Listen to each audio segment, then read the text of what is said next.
All right, out there in Radio Land, going to give you guys the quick and dirty subnetting the Mark Ofway technique, which you will probably not need anymore, but we're going to play with it just the same. What I used to have the guys do was, before they went in to take the test, during the time frame during the test, that's when it's being delivered, you have the option to select tutorial, which gives you about 15 minutes to kind of go through the little test tutorial, which you don't need to do, but that gives you a amount of time so you can sit there and construct this. What you want to do is you want to write down this powers of 2 chart, because this thing comes in real handy for figuring out the number of subnets and the number of hosts per subnet. And it's pretty much, 2 to the power of 0 is 1, 2 to the power of 1 is 2, 2 squared is 4, 2 cubed is 8, and so on and so on and so on. I usually take it out to 13 or 14. It's pretty easy to do. I think if you look at this, you can go, well, I can do that. I can double numbers up to about here without having to take my shoes off. So what this does for you is, let's say you had to determine a number of subnets. Like the problem said, hey, I need 27 subnets. Well, you just come right down here until you find a number that's bigger than not enough. Okay, no, no, no, no, no, but yes. So I found the number. My number's 32. I don't need 32 subnets. I need 27 subnets. But that's where you are. And then this tells you how many bits you need. So the exponent tells you how many bits you need. So in this example, let's say I'm using a Class C address. I go to my little chart here. Let's say I'm starting off here to Class C. Class C, as you know, is a /24. And I needed 27 subnets. Okay, no problem. I need 5 host bits. I'm sorry, 5 subnet bits. So I start here and I go this way, 5 bits. 1, 2, 3, 4, 5, and I draw my line right here on my chart. That gives me 3 host bits. Not very many. 3 host bits will give me, 3 host bits will give me 2 to the 3rd power. Give me 8 hosts. Well, of course, remember with hosts, you always have to do the 2 to the n minus 2 to determine how many actual hosts you have. 2 to the n minus 2. All right. So anyway, this chart, this powers of 2 chart, very powerful. It lets you determine, based on whatever the question is asking you, if it tells you how many subnets you need, you just come down this column until you find the correct number of bits. If it tells you how many hosts you need, you subtract 2 as you're doing the calculation here. So if you needed 64 hosts, I'm just using that as an example. If you needed 64 hosts, well, remember, if you thought, well, this is good, 64 right here. But see, the thing is, 2 of those addresses are unusable, so you'd only have really 62 hosts. So you'd really have to jump up to here, and that's just the kind of trick they'd play on you on the test. Okay, so the powers of 2 chart. You're going to want to write that down. Just kind of sit there and start 2 to the power of 0 is 1, 2 to the power of 1 is 2, and just draw it out just like you see it here. Then what you're going to want to do is you're going to want to draw this sort of matrix. Now, I've only done the 3rd and 4th octet because that's all you're ever going to encounter in an actual environment. I mean, you may encounter some stuff up here in the 2nd octet, highly unlikely on the exam. But anyway, let me explain what's going on here. There's three rows of data. You recognize the contents of the first row. That's simply the positional value of each position, of each bit, right? The 128, the 64, 32, 16, 8, 4, 2, and 1. And that's exactly the same in this octet. Okay, so that's pretty easy. The second row is the CIDR number, that classless interdomain routing, Because many times, in fact, more often than not, the question will actually give you the CIDR value and not the actual subnet mask value. So if they give you some example like this one here, 172.16.14.20/21, well, you go right to the /21 and draw your line. Now, important safety tip. Remember with the subnet mask in all situations, you have ones on the left and zeros on the right. So don't get confused. When you have a number like /21, for example, you want to make sure that the 21 is to the left of the line, because that represents, that number, all it is 21 ones in my mask. So don't put the line in the wrong place or you'll be, screwed up. Okay. So that's all the second column is, or the second, whoops, didn't mean to do that. Okay. That's all the second column is, simply the CIDR number. Again, you've got 8 bits in the first octet, another 8 in the second octet for 16, and then it's real easy. 17, 18, 19, 20, 21, 22, 23, 24, and then keep going. 25, 26, 27, 28, 29, 30. And notice I don't care about anything beyond /30. We discussed that before. Those positions are not mathematically relevant to any thing you're going to be doing, so just ignore them. And finally, the third column is simply the actual decimal subnet mask value for each position. If you are 1 bit in to an octet, that mask is going to be .128. If you're 2 bits in, remember 128 plus 64, that's 192. So 3 bits in, 128 with 64 plus 32, that's 224. Then 240, 248, 252, 254, and then of course all 8 bits is 255. And simply repeat that process for the 4th octet, and ignore the last 2 positions for the reasons described earlier. So you want to practice. Well, if you felt the need to do that, you want to practice to where you could sit down cold and just draw out this little matrix. The first column, very easy. Simply the positional values of each bit.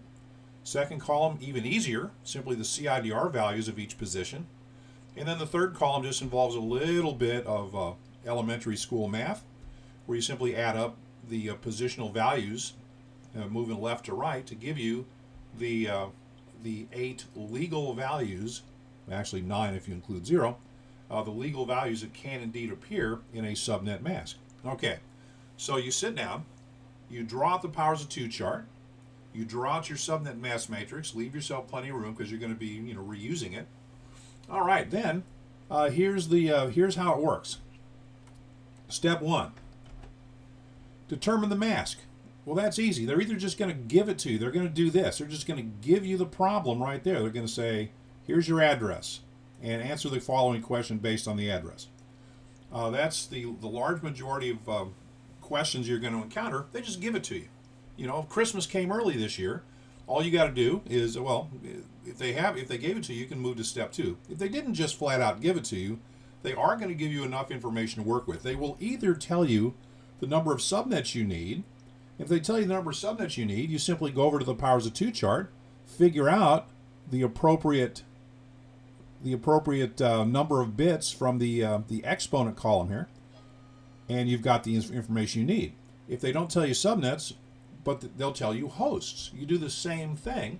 You come over to your powers of 2 chart, go down here until you find a number that's big enough. Then you simply select the appropriate exponent. That's the number of host bits necessary. So there's only 3 possibilities, and they will give you one of them, possibly even 2. I've seen both.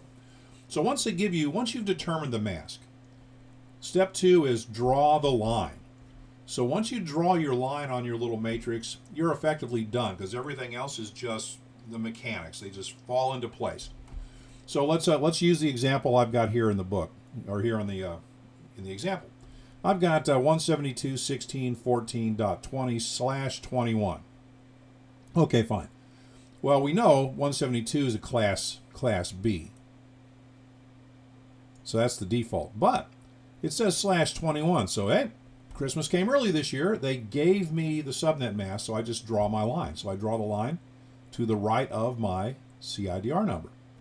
So based on that, you can tell they've already allocated me 5 subnet bits. 2 to the 5th power is 32.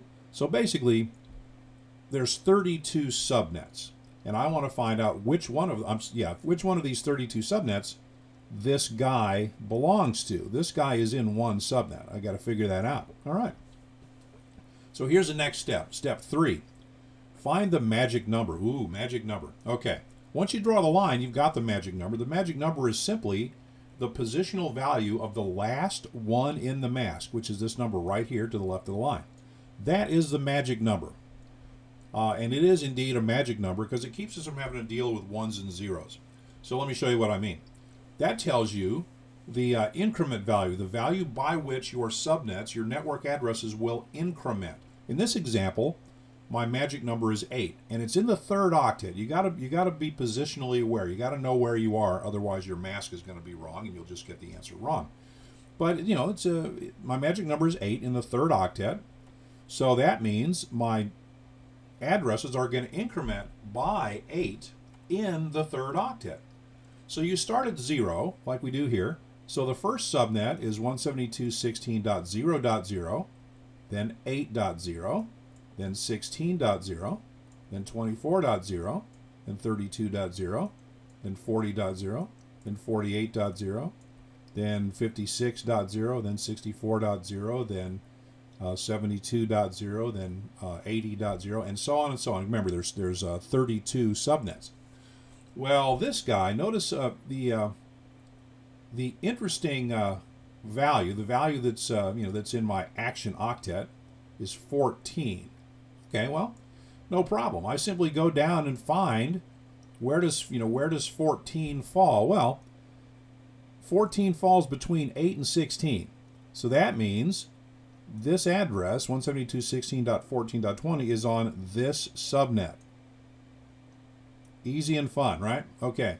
So that's essentially step 3 and step 4. Step 4 lets you do what I just did. It's essentially construct the subnets themselves. Now, as you see, I didn't feel the need to go on any further than that because my target was fairly close to the front of the stack there. But again, your mileage may vary. Step 5. Once I've determined the subnet, there's only a few things that you need to worry about. The broadcast address. The broadcast address is very simple. All you got to do to get the broadcast is go to the next subnet and subtract 1. I'll give you a couple examples because it can be tricky. Once you have the network address and the broadcast address, well then the first assignable address is 1 more than the network address. And the last assignable address is 1 less than the broadcast address, and everything in between is fair game. Okay, then. Now here's what I was talking about with the broadcast address. Let's do something really simple. Let me erase all of this, and let's say my my network is. Let's do a Class C example. Let's do a 192.168. 192.168 dot, who cares, 5 dot 20, and let's go /27 on that. Okay, there's my mask. Hey, look, Christmas came early this year. They just gave it to me. So I'll go over to my little chart here. There's /27. I draw my line right here. Again, once you draw the line, you're home free. My magic number is this number right here, the 32, right? The positional value of the last one in the mask. And as you can see, I'm in the 4th octet. So the 4th octet is my action octet. That's where all the interesting stuff happens. So so basically, my network addresses are going to increment by a value of 32 in the 4th octet. Now let's do a quick reality check. It's a Class C, right? Class C default is 24. Well, if I'm 1, 2, 3 bits in, 2 to the 3rd power is 8. So I should have 8 subnets. So let's with that in mind, let's calculate them. So again, magic number is 32. I start at 0. So basically it's 192.168.5.0 dot 32 dot 64 dot 96 dot 128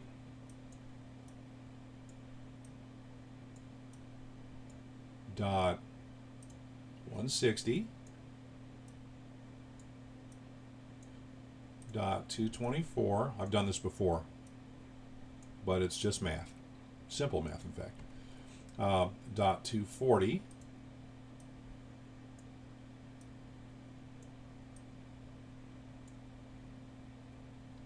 and what happens if you add 32 to I get that right? Hold on a second. I got that wrong. Hold on. That's not right.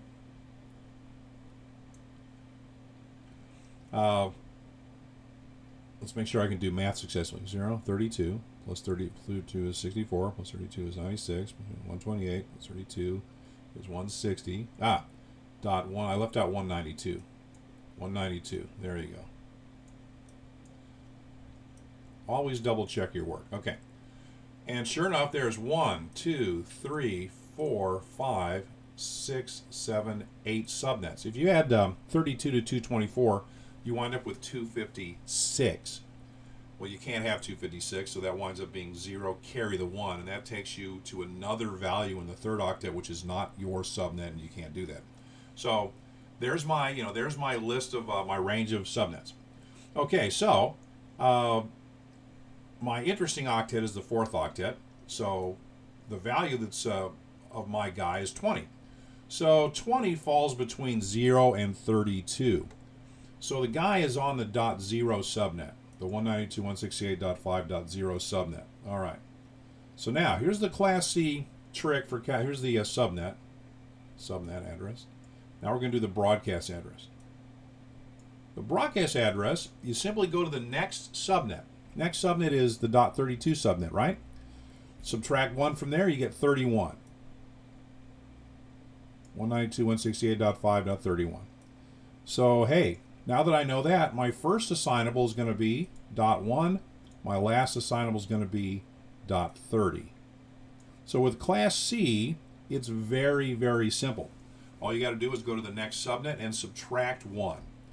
Now let me show you what happens in my Class B example here. Okay, so in this example, we've already kind of done the work here. So our guy, 14.20, he is in the 8.0 subnet. Okay. So the subnet, he's in the 8.0 subnet. Okay. So now the broadcast trick is exactly the same. You go to the next subnet and subtract 1. But the next subnet is 16.0. You don't subtract the 1 from this. Well, here's how you do it. It's a trick. You subtract 1 from the value in this case the third octet. So it would be 15. But just go ahead and take it on faith. Put a 255 in the fourth octet. Just do that. So do this. You still subtract 1 just like I showed you, but you just stick a 255 in there. Take that on faith. It's true. Now, let's do a proof. Add 1 to that, and what do you get? Well, if I add 1 to that, I get 256. Can't have that. That becomes a 0. Carry the 1. Then it becomes 16.0. So, trust me when I say, in a situation where you're in the third octet, to get the broadcast, you simply subtract 1 from the third octet value and put a 255 in that fourth octet. Okay, so now that we have the network address and the broadcast address, let's do our first and last. The first is going to be 8.1. And the last is going to be, I'm going to come over here, is going to be 15.254.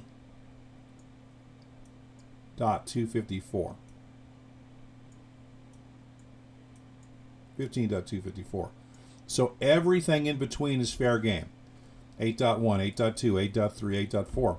Now, remember, everything in between these two values, including these two values, is an assignable address. That means 8.255 is assignable. 9.0 is assignable. So don't be panicking, going, that last octet's got a 0 in it. That last octet's got a 255 in it. That has to be a broadcast. Nah. Remember, to be a network address, all of your host bits have to be zeros, not just the last 8. And to be a broadcast, all of your host bits need to be 1s, not just the last 8. So don't be fooled by that. And they will do that on the test. They'll try to trick you into believing something's a broadcast address when it's not, or something's a subnet address when it's not. It's very simple. Just follow these very simple rules here, and you will get it right 100% of the time. Every time. First time, every time. Easy and fun. All right, now, as a bonus, you can determine the subnet mask value. Let's use the example here in the on the text here. /21. We've already gone through, and there's our magic number there is 8. We've already gone through here and calculated out a sequence of subnets. Well, wait, what's the subnet mask? If I actually needed the question may simply be, what is the correct subnet mask? It may be something that simple. Well, guess what? It's right here. So the correct subnet mask is going to be 255.255. Let's get this. 255.248. 248.0. All right. Now, important safety tip. Make sure you pay attention to what octet you're in, because on the test, they'll give you this answer, and they'll give you this answer. Hang on. 255.255.248. Okay. They will do this to you on the test. So again, just because you drew a line and you see the number 248 there, you have to be aware that I'm in the third octet here. So I need to pick the answer where 248 is in the third octet, not the fourth octet. Again, it's a cheap trick, and once once you understand the trick, you'll get all of those questions right also. All right, easy and fun. I'm going to stop this and see if it worked.